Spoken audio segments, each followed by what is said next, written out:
Bonjour à tous et bienvenue sur ma chaîne, moi c'est Marie et aujourd'hui on va faire un petit point lecture.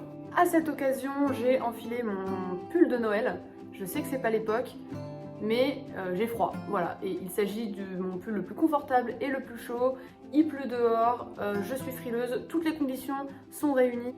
J'ai lu en vidéo, j'ai fait un vlog de lecture la semaine dernière en anglais, si jamais vous voulez aller voir cette vidéo.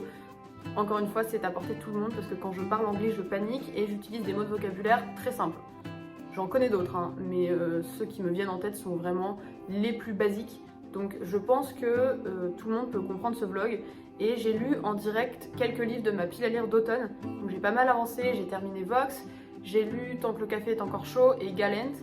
J'ai commencé hier La maison au milieu de la mer céruléenne de TJ Klune et jusqu'ici je suis très contente de ce livre et ça me surprend pas mal parce que j'étais vraiment partie dans une optique de je ne vais pas aimer ce livre parce que ça fait trop longtemps qu'il est sur ma pile à lire. Quand je l'ai acheté je voulais le lire mais le temps a passé, je suis passée à autre chose, j'avais plus spécialement envie de le lire.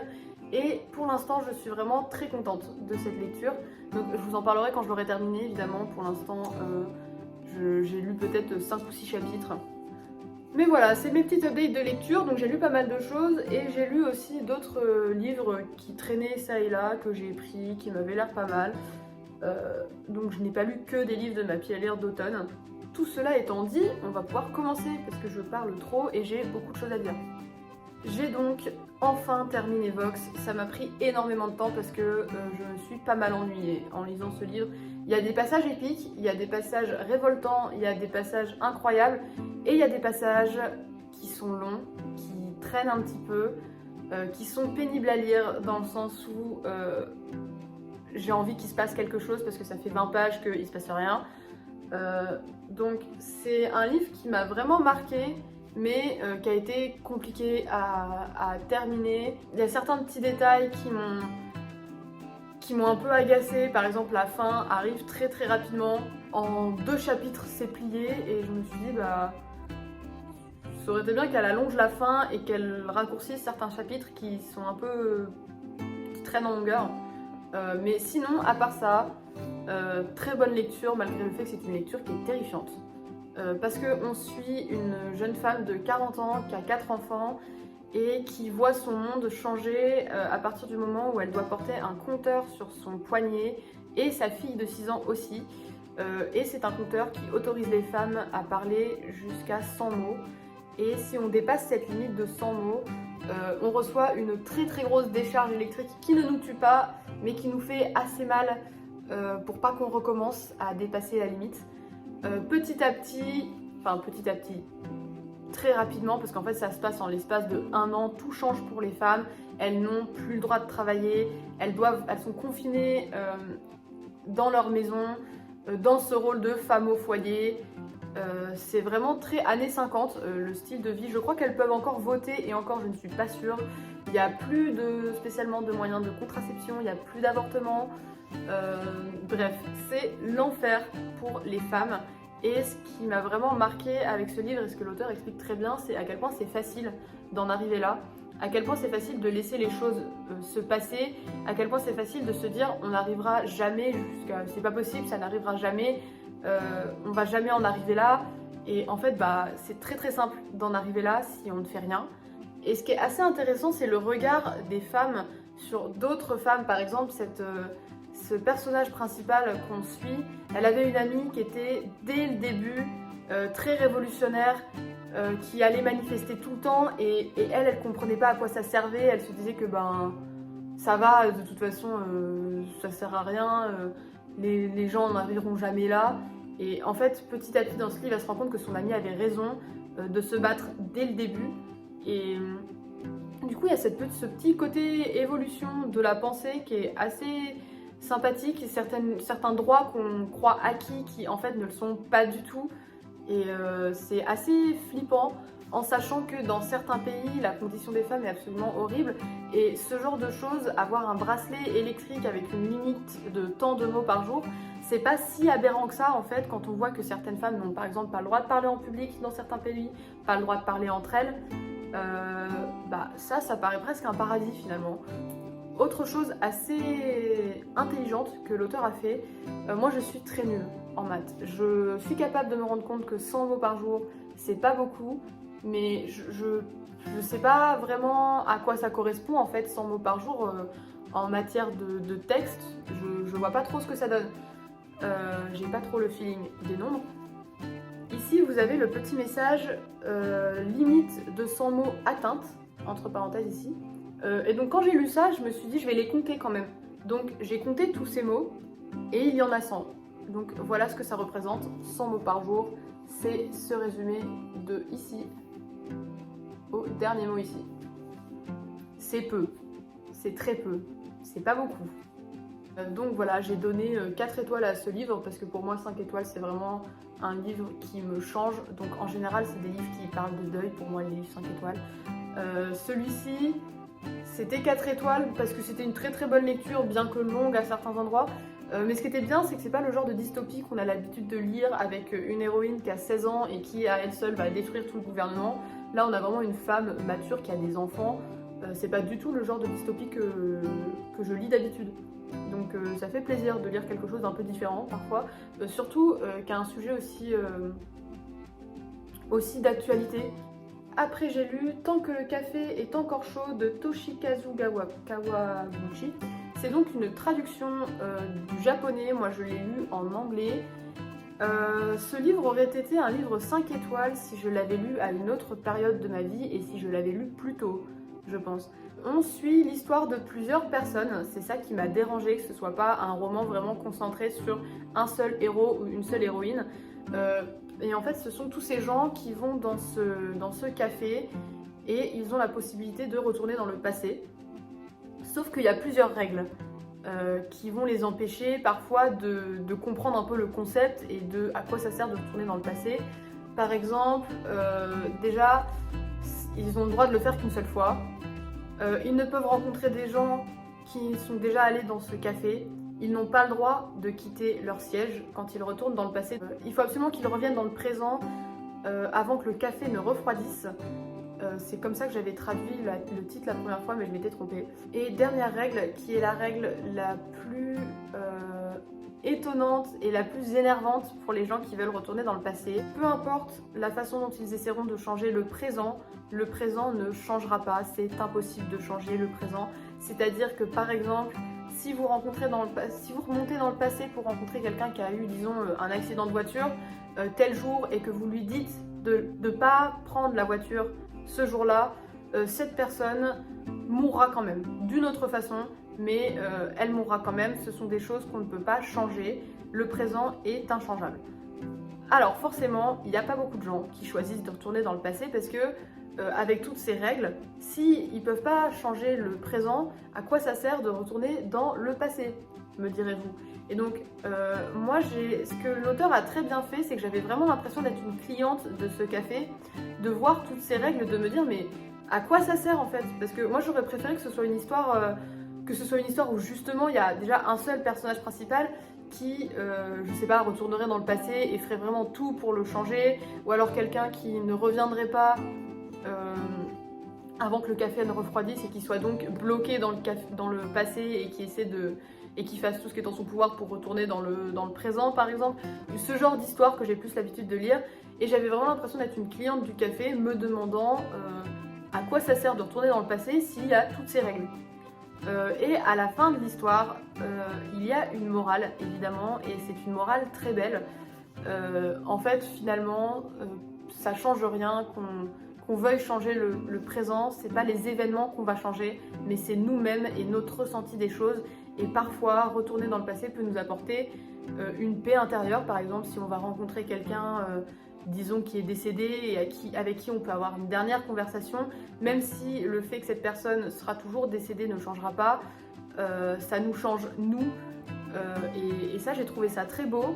Donc à la fin du livre, je me suis vraiment dit, en fait, maintenant je comprends, et c'est ce que les personnages expériencent aussi en retournant dans le passé. Donc l'auteur a fait ça très très bien.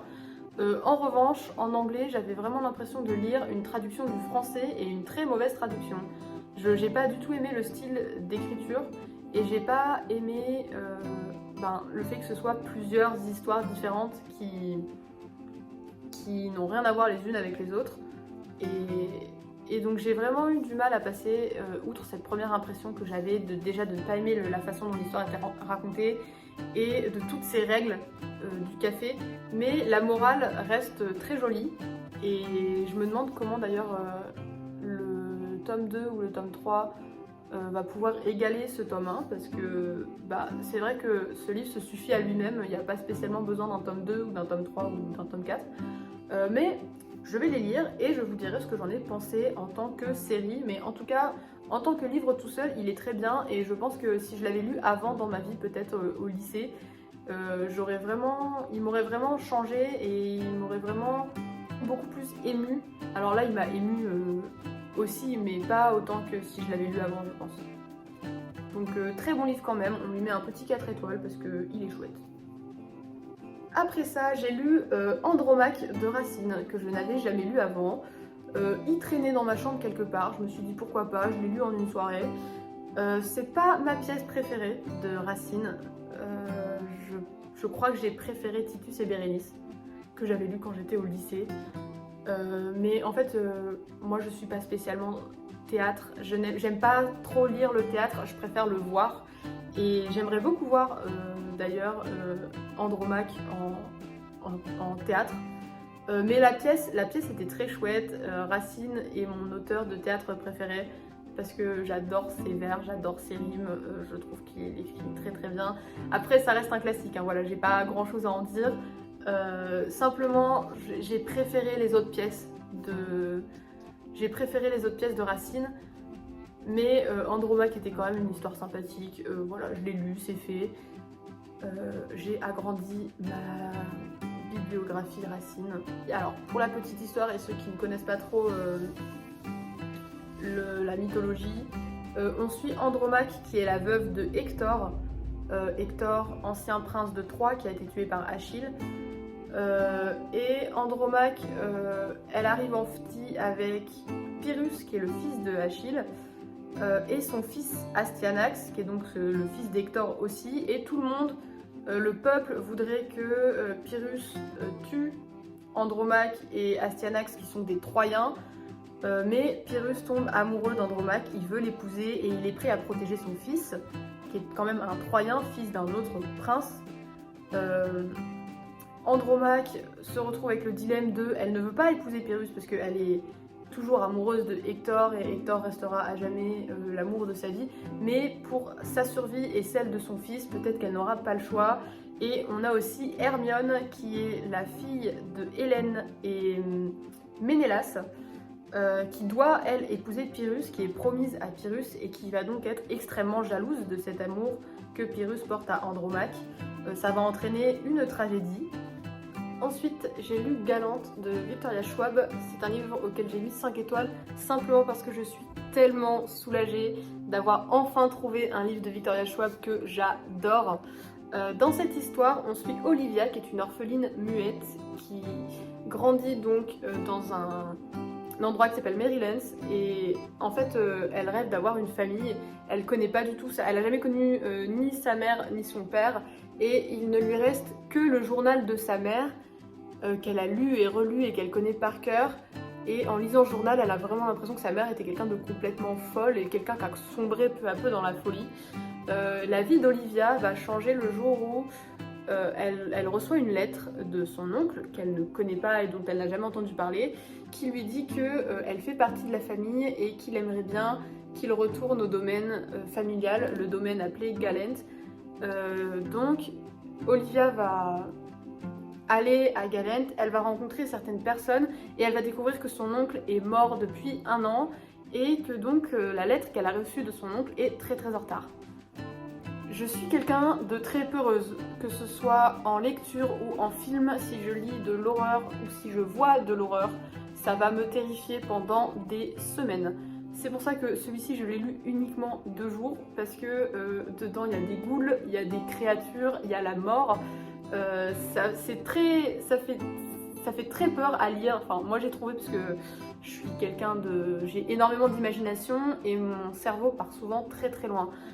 Mais déjà j'ai été très surprise parce que c'est vrai que Je sais que Victoria Schwab écrit bien, j'avais lu La vie invisible d'Adil Larou, je l'avais lu en français, et j'avais bien aimé le style d'écriture, même si je n'avais pas spécialement aimé l'histoire.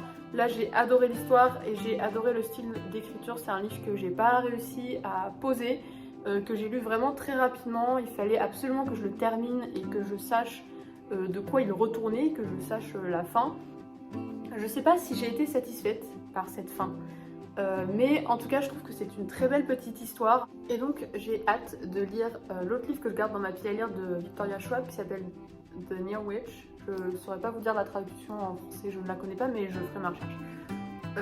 Donc voilà, très très bon livre. Je suis très contente d'avoir un livre de Vicky Schwab que j'apprécie.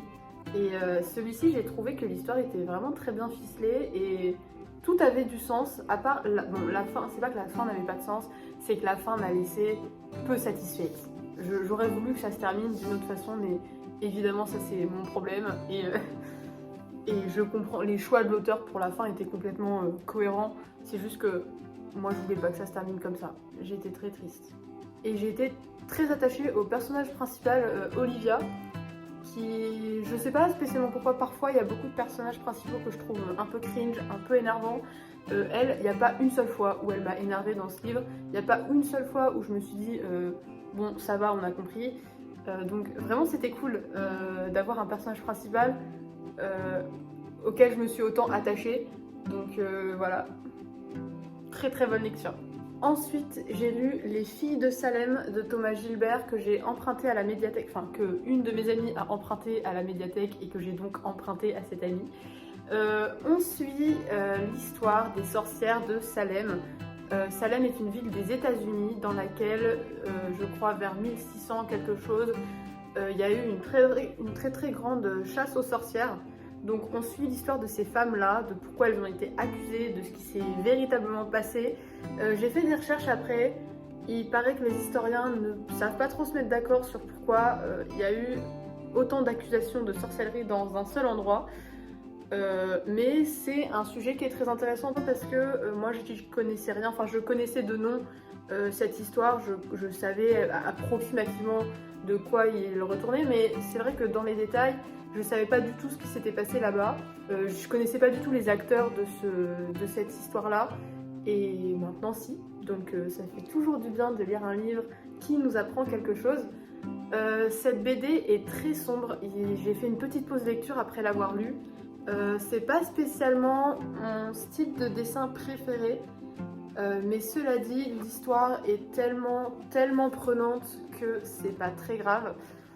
Donc voilà, je recommande la lecture de ces BD pour celles et ceux qui voudraient en apprendre un peu plus sur les filles de Salem et être confrontés à ça, à la haine des hommes et tout ça, c'était vraiment horrible, et c'est là qu'on voit que l'auteur-illustrateur a très bien fait son travail parce que vraiment j'étais mal à l'aise tout le long de cette BD, j'étais frustrée, j'étais énervée, j'étais triste, donc vraiment c'était une très jolie BD avec un très beau sujet bien que très triste, mais je la relirai pas une deuxième fois, je suis traumatisée.